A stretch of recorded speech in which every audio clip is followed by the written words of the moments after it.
Hello, I'm Richard Vobes, the Bald Explorer. It's raining outside. We've just got some miserable weather at the moment, and so I was racking my brains. What can I do for a video to not disappoint the audience who expect a video from me every day, which is what I try to achieve. And I thought, oh, I know. There may be some interest from some people in the home studio that I have created. This is a studio for live presentations that I do. I do two things. I do the Bald Explorer videos where I'm out and about, and you know all about that. And I occasionally do some live Bald Explorer videos where I'm live and there's interaction with people watching. I used to do them on Facebook, and now I prefer to do them on YouTube. And I also do something called the Vobes Show, which you can see up here behind me. So this is really my Vobes Show studio, but I can adapt it for other purposes. And the Vobes Show, for those that don't know, is very different to the Bald Explorer. It's a studio-based show. I do it with Julia occasionally and on my own, and sometimes have other guests. Sometimes we're doing cooking, sometimes it's just chat and feedback, and sometimes it's very silly, sometimes it can be semi-serious. But it's a format that is growing and developing and will take time, because most of my focus, of course, is with the Bald Explorer, getting out and about into the countryside, showing heritage, landscape and nature. But I thought today I would just show you around a studio, a home-based studio that I've built up for those people who are interested in how you do it or what's involved. And of course there's loads of people just use their phone for their live broadcasts. I've taken it one step further. So let me sit myself down and give you a little guided tour. Right, I'm at the desk.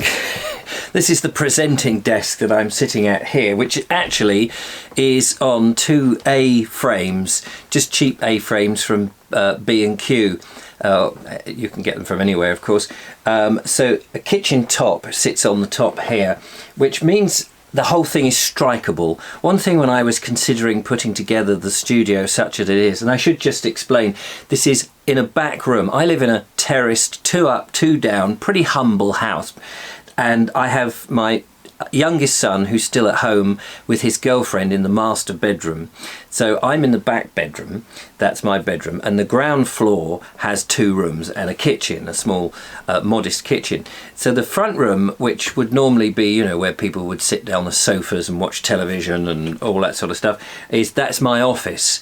So I have one armchair in there, and I have 2 desks, one with my edit machine that I do the computers that my editing on, and the other desk has another computer on, which is my office computer, internet and scripts and whatever, research and that sort of thing. So I try to keep those 2 separately.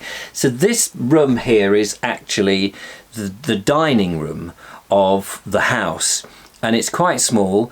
I've also, you'll notice around me, I've got shelf units at the side and stuff. It's just crammed with stuff because I don't have a loft.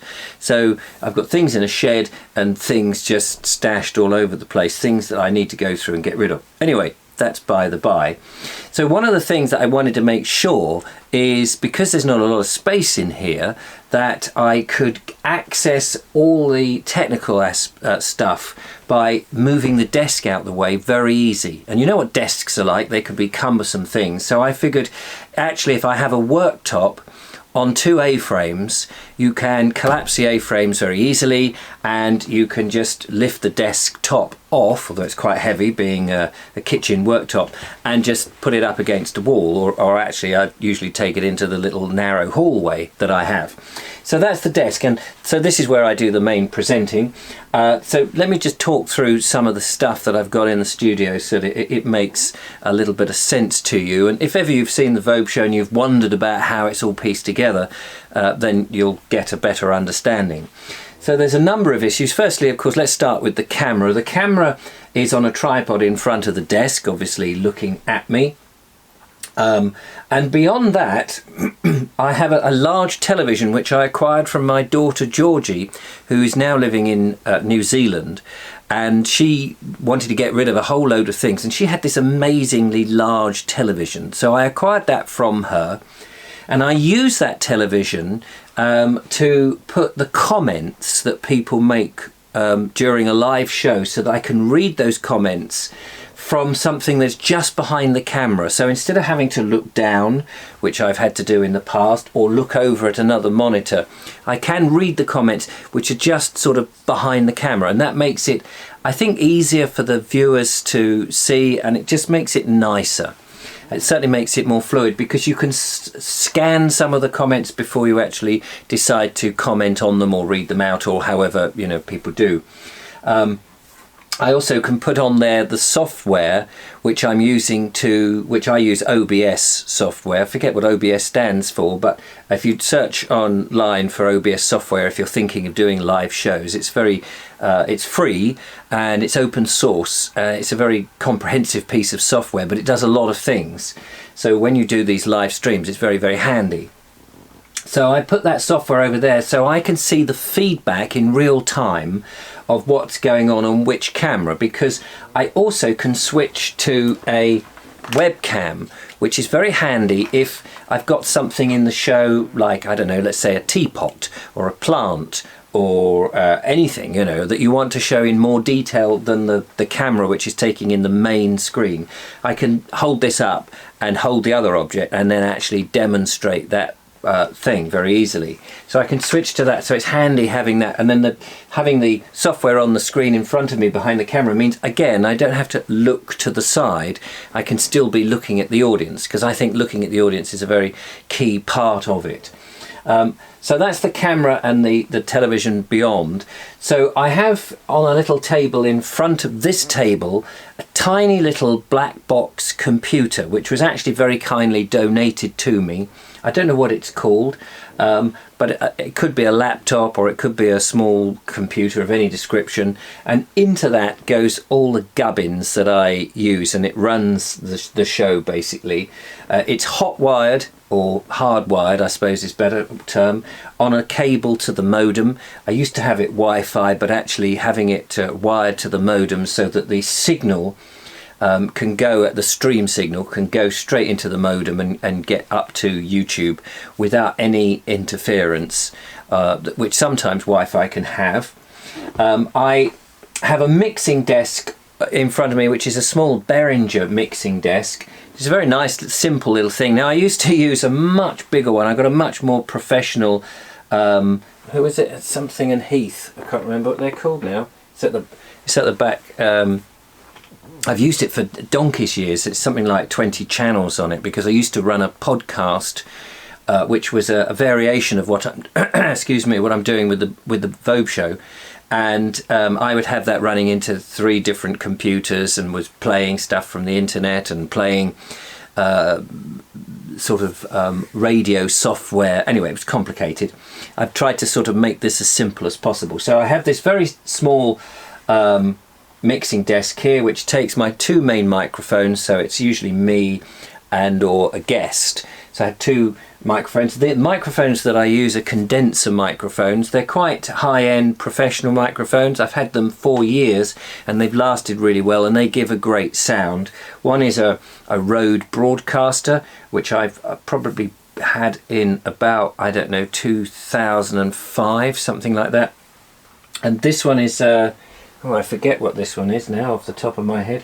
It's I can't see the make on it. It might be an AKG. So anyway, they're condenser microphones, proper studio microphones. Some people have used these cheaper microphones, and it's a false economy really, because the cheap doesn't necessarily, even though it is cheap, they can fail. These are very robust and they're industry standard, and where possible I try to buy as good as I can get.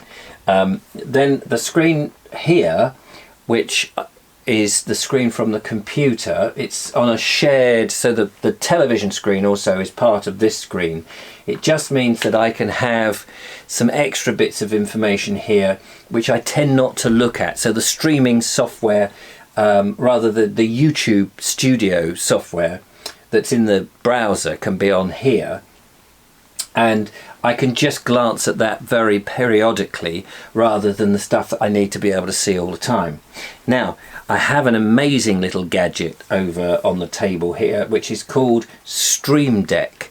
Now this works with OBS very neatly because it means that I can load up photographs if I want to show photos or videos within the stream and demonstrate something, and at the push of a button I can make that happen rather than having to fiddle with a mouse and a keyboard and look at the screen. So you can pre-program certain things to happen.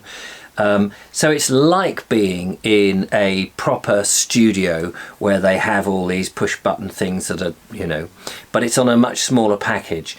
I'm not sure exactly how much it costs. Again, it was donated to me. Over the years, people have been very generous and supported what I do, which is superb, and I do thank them very much.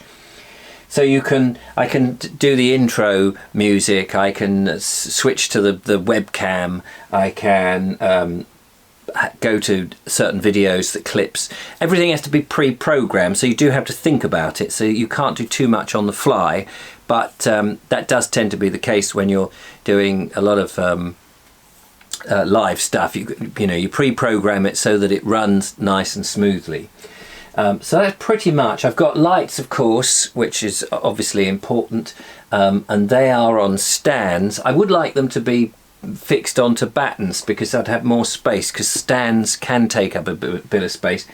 But that's generally that. There's speakers so I can play music into the studio whilst I'm preparing stuff, or if I've got a video that somebody sent me that they want to play in to something like the Vobes Show, that can play in. And I can, you know, edit it here and I can listen to it here. So that's, you know, usual sort of thing. And then on the backdrop, one of the important things with the backdrop is to have a bit of space from the desk to the backdrop. Now, there's not a lot of space. It's probably about 4 foot or maybe 5 foot to the wall. My backdrop is a collection of stuff that people have sent in. A lot of people have sent in. Can't get my words out today.